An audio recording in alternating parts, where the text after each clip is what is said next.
everyone. I'm John Lynn, the founder and chief editor at Healthcare IT Today. We're excited to bring you another in our series of interviews with top leaders in health IT. And our guest today is Tracey Nyholt. She's founder and CEO at TechJutsu. Welcome, Tracey. Thanks, John. Happy to be here. Yeah, so tell us a little bit about yourself and TechJutsu. So I founded TechJutsu back in 2015 with a mission to provide identity for everyone. And that means both providing security and accessibility. That's awesome. Well, tell me a little bit more about the story behind Caller Verify, a product that you're talking a lot about here at Oktane, and what inspired you to develop this solution? So initially it was a customer inspiration. We were implementing multi-factor authentication for banks and credit unions on their online and mobile banking. And one of our customers asked, what about the call center? The issue, as you can imagine, is fraudsters phone in. They've researched John and they know his birthday, his mother's maiden name. They impersonate you, ask for a password reset, a second factor reset, and then they go to John's bank account and drain all his money. Wow. So we thought, what if we could provide that same multi-factor experience the customer's already used to and provide that as a way for the user to authenticate they are who they say they are to the call center. Not only was it easier, but it was more secure. And then later on, I developed a personal reason for this. I was at home with my parents, and my father was talking to his bank, and they asked him questions he didn't know about himself. And in the start of his mental decline, he gets very frustrated when that happens. It's embarrassing for him, and I thought, what a terrible experience. What if I could make it easier for people like my dad to be verified and just do their banking? Wow. I mean, I've had that same experience. I was on the border, crossing a border, and they were asking me, where were you born? And I'm like, well, I don't know. Is it Pro or is it Orem? Because I lived in one city, born in the other. And I was like scared, like, are they going to deny me? They meant what country? I was like, okay, I can do that. But it was concerning. I even heard one company, they've gone so far as having to do a video call with whoever they're doing to, reset a password or things like that. It's like, because it is such a scary thing. And I think that's the challenge. These social engineering, attacks on IT help desks, a lot of places are really increasing. So talk to me about how Caller Verify helps to tackle these pressing security concerns for so many organizations, especially in healthcare. Yeah, so the U.S. Health Department did issue an advisory of social engineering attacks on healthcare, and that's why we're here today. Because it's become more important for healthcare. And back to the use case you mentioned of the video call, AI can now mimic your image, can mimic your voice with a short sample. Wow. So even that's not safe anymore. Really, the safest thing is that possession-based factor, like your registered cell phone, and some sort of app that gives you a verification from that. We can also do biometrics on your phone, like a thumbprint or a liveness test with your face. Oh, interesting. And we can use that to verify you. Interesting.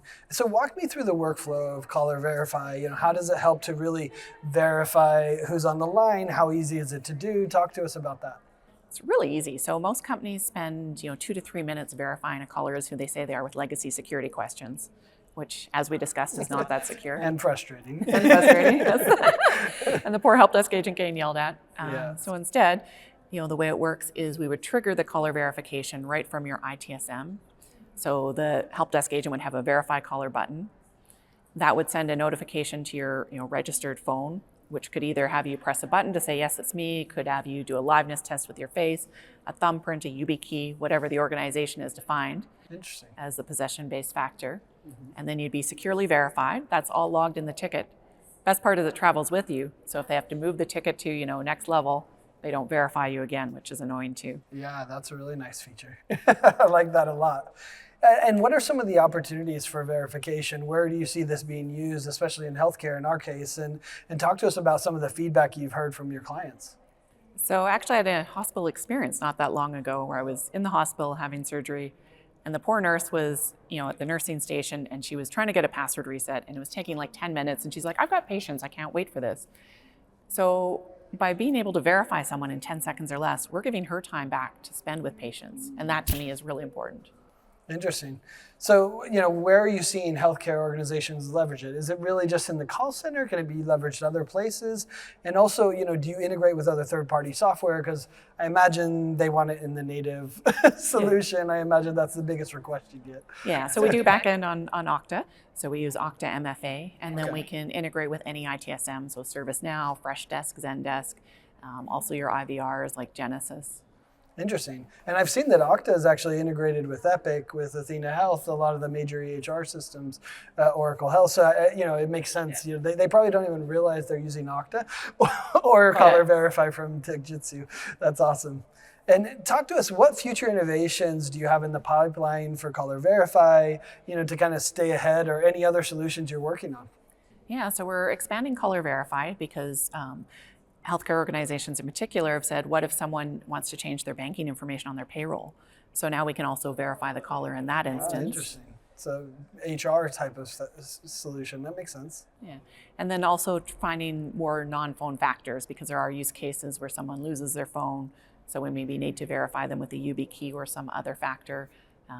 Since we're in Vegas right now, the MGM casino breached by the help desk. One of their challenges is they're not allowed to carry cameras and smartphones on this casino floor. Oh, that's interesting. Yeah, I mean, there's so many use cases for this. It's such a problem in healthcare to be able to do the identity management. So I appreciate you sharing this really interesting solution. And I love, we all have our phone. It's like I say, if I were to leave home and I forgot my wallet, I might not go back. But if I forget my phone, I'm headed straight back to get it. So it's a great way to identify a person. So that's awesome. Appreciate you taking time to talk with us and share about this really cool solution. And thanks everyone for watching and listening. If you want to find more great healthcare IT content like this, be sure to check it out at healthcareittoday.com or search for Healthcare IT Today on your favorite podcasting applications. Thanks, Tracey. Thank you, John.